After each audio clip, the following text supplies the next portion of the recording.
You said earlier you wanted to be sworn in as quickly as possible to continue the mandate Albertans gave the UCP. How does that really play a role here with the Alberta Sovereignty Act, considering fewer than 2% of people who could vote in Alberta, or rather representative people who could vote in Alberta, actually voted for it? I think you have to remember how former Premier Kenney campaigned when he won his mandate. He campaigned by getting tough with Ottawa, and he tried a couple of different things. He tried a number of different court challenges. He tried to put out a hand of friendship with Premier Francois Legault to jointly work on developing and exporting LNG. He also allowed us to have an equalization referendum. He also did a Fairness Alberta panel discussion all through the province. So I feel like there is a mandate to get tough with Ottawa. We've tried a few things that haven't worked, and just affirming that we are going to defend our constitutional authority and defend the fact that we are a signatory to the Charter of Rights and Freedoms, that shouldn't be controversial. I know it'll be a bit of a change because we've acted like a subordinate level of government, but I feel that when you are going to change the relationship, you should give notice. So I do believe that we have a mandate to get tougher with Ottawa, and this is just going to be the next phase in attempting to change that relationship. Because here's the thing, like if Ottawa had been respectful to us when we told them... Congratulations to our new Premier. Oh. And my question is, as we have next general elections almost in 7 months, so what will be in your priority list so that Albertans can re-elect you? The things that I campaigned on were the health spending accounts, making sure that our kids are brought up to speed so that we don't have learning loss, that we address the learning loss that happened from the disruption in their education over the last couple of years, the Sovereignty Act, changing the Human Rights Act, and restructuring Alberta healthcare. So those would be the main things that we are going to work on. And there'll be a few other things that come up after a caucus discussion.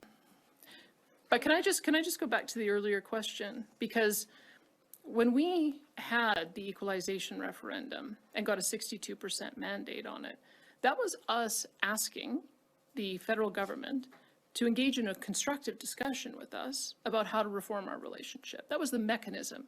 And a lot of the legal scholars at the time said that by having that constitutional change, that it would initiate a process where that would compel Ottawa to come to the table to have those meaningful discussions. Instead, a few days after, he appointed Environment Minister Stephen Guilbeault, who has done nothing but attack our industry, not just our oil and gas industry, but also our agriculture and agri-food industry as well. So I feel like we have reached out and we have tried to meet them halfway, and we have not been met halfway. And now we have to take a step that will affirm that we intend to operate in our areas of jurisdiction. If they are not going to be constructive in helping us to meet with the German Chancellor so we can get an LNG deal, or develop economic corridors with our neighbors so that we can get our products to market, we're going to have to take the lead on doing that ourselves. I'd love to work collaboratively with the federal government on that, but we've faced nothing but hostility for the last 7 years, so we have to try something new. Premier Danielle Smith of Alberta, who was just recently elected as UCP leader, spoke to media yesterday. She did say some quite controversial things, and she spoke a little bit about the relationship between your government and the government of Alberta, how she thinks that might change under her leadership. I'm wondering what you foresee changing perhaps in the relationship with the federal government under this new Premier. Thank you. It's great to see you, Wyatt.